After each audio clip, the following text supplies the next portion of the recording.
Սոսի հեռուստատեսության եթերում լուրեր լրատվական ծրագիրն է, բարև ձեզ։ Կապանի Մուշեղ Հարությունյան փողոցի համար 12 շենքի բնակիչները կաթող տանիքի հանելուկն են փորձում լուծել։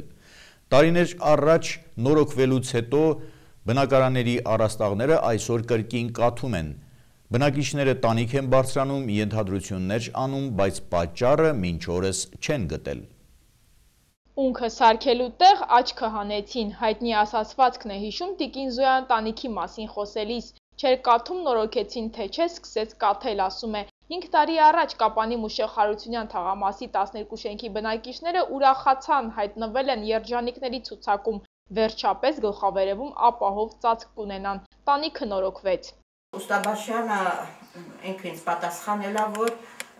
բրիգադ ենք ուղարկել։ Այդ բրիգադը գործ արել, բոլոր տանիքների, այդ թաղամասում քանի նահատականի կա, տանիքների վրա աշխատել է։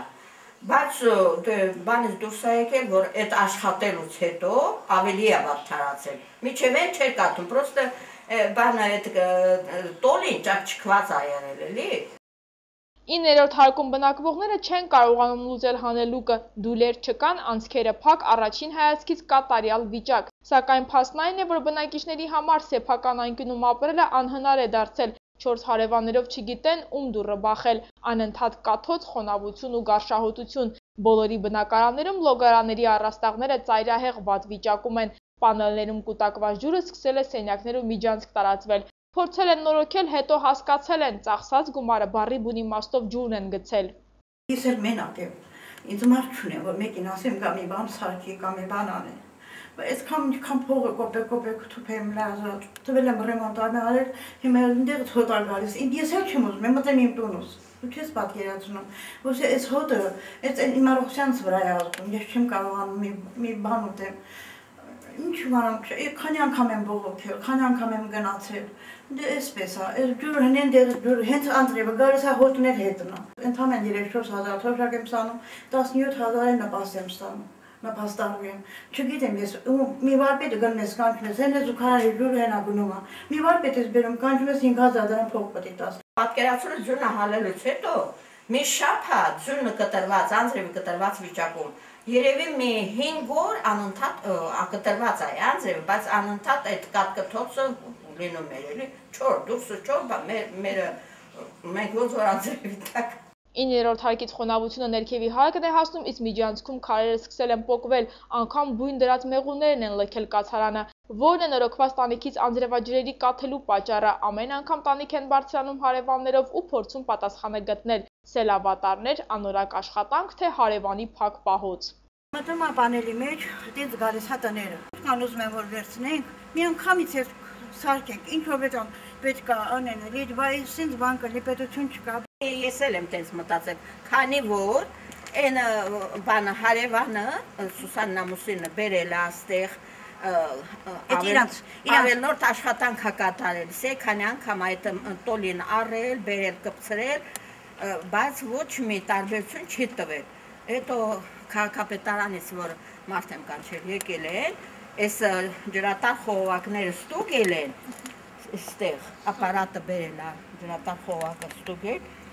կարող է ասում որ աշխատել է այդ բրիգադը, որ ուղարկել են նորոգման համար, որ աշխատել է այստեղ, կարող է ջրատար խողովակը ինչ-որ բան անցած լինի։ Քաղաքապետարանում բնակիչներից ստացվող դիմումները հաշվառվում են, ֆինանսների առկայության դեպքում առաջնահերթությունը տրվում է առավել ծայրահեղ վիճակում գտնվողներին։ Մարզպետարանի քաղաքաշինության բաժնից տեղեկացանք, տարբեր թաղամասերում շենքերի տանիքները ուսումնասիրվում են, դեռևս հրատապ ծրագիրը չի հաստատվել, ֆինանսների առկայության դեպքում նորոգման աշխատանքները կսկսվեն։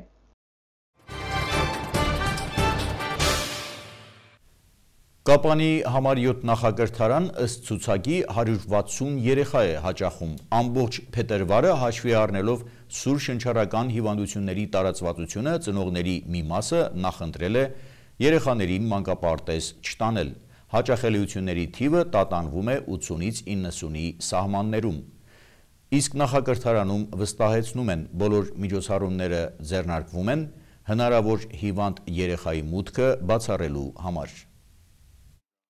Մեկ ամիս է դպրոցներն ու նախակրթարանները բացել են դռները երեխաների առջև երկարաձգված արձակուրդից հետո սկզբնական շրջանում փոքր-ինչ դժվարությամբ մանկապարտեզ եկող փոքրիկները հիմա արդեն հաճույքով են գալիս։ Կապանի համար 7 նախակրթարանի միջին խմբի երեխաները ճաշից առաջ նկարում են, ավագները բառախաղով են զբաղված, բնականոն գործունեությունը վերսկսված է առանց որևէ խոչընդոտի ու խնդիրների, ասում է տնօրեն Ռուզաննա Հարությունյանը։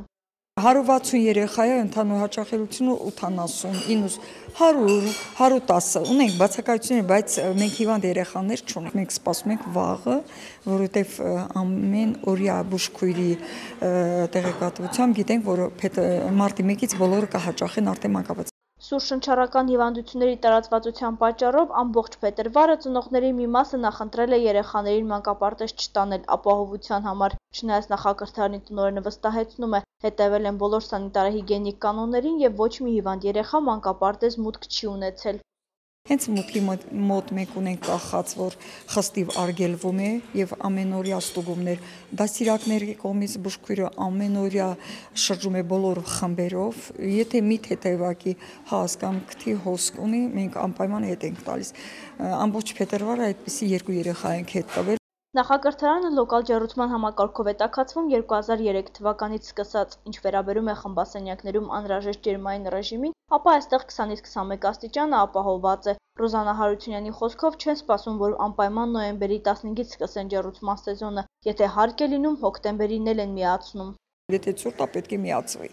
Միացնում ենք, չենք նայում, ամբողջ օրյա միացումը, անջատում չի լինում։ Եթե մենք միացնում ենք ամբողջ տարի մինչև ավարտը։ Ամսվա կտրվածքով կարող եմ ասել, որ 450,000, 510,000, կարող է լինել նաև 380,000։ Դա կապված, ասենք, սենց ամիսին։ Օրինակ ապրիլը բնական է, որ կարող է մի քիչ արդեն տաքանա եղանակները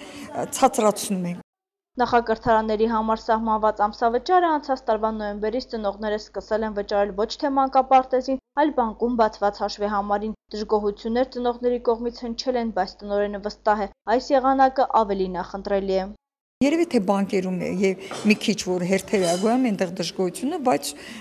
մեզ մոտ ոչ մի քաշքշուկ դե շատ լավ է, մենք ուրախ ենք։ Կապանի համար 7 մանկապարտեզի այժմյան խնդիրների շարքը գլխավորում է հին փայտե պատուհանները նորով փոխարինելու անհրաժեշտությունը։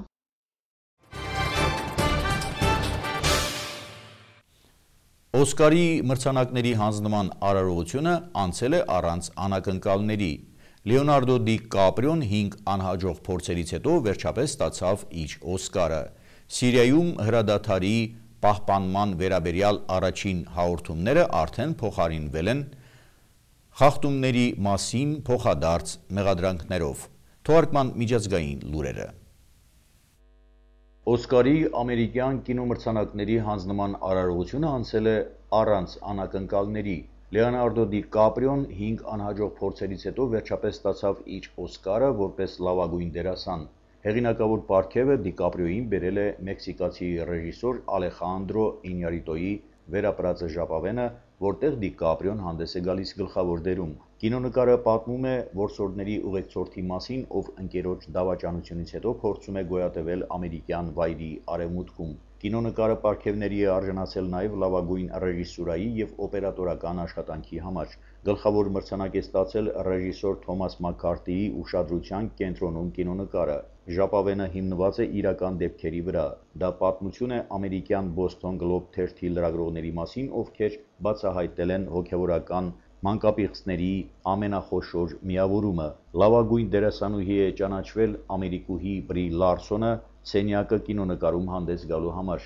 Դա 26-ամյա Լարսոնի առաջին Օսկարն է, ում հաջողվել է առաջանցնել այնպիսի աստղերից, ինչպիսիք են Քեյթ Բլանշետը և Ջենիֆեր Լոուրենսը։ Լարսոնը մարմնավորել է մի կնոջ, որ առևանգվել է չարագործների կողմից և փոքրիկ որդու հետ հարկադրված է տարիներով ապրել նեղ սենյակում։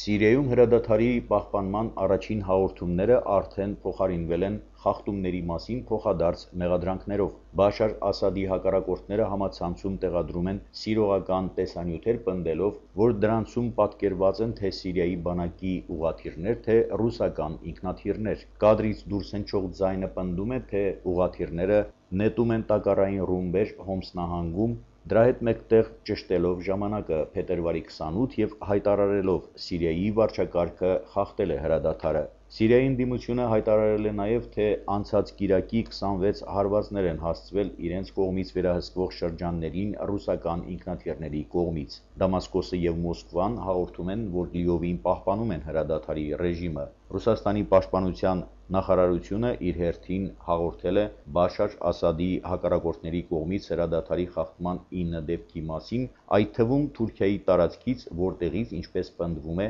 Սիրիայի թափանցել մոտ 100 մարդ։ ԱՄՆ պետդեպարտամենտը հայտարարել է, որ ուսումնասիրում է հրադադարի խախտման մասին բոլոր հաղորդումները, սակայն հիշեցրել է, որ ի սկզբանե սպասում էին բարդությունների։